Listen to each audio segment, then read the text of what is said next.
Me off guard when you called me up, told me that you found someone else to fuck. It was on my birthday a week ago. Happy birthday to me.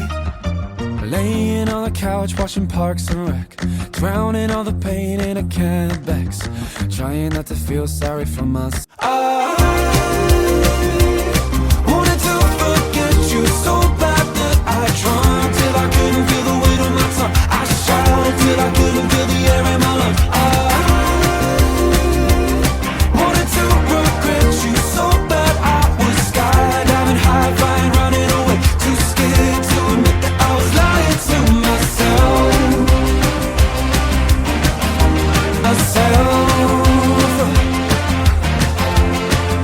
Lying to myself. Dancing on the edge of a heart attack.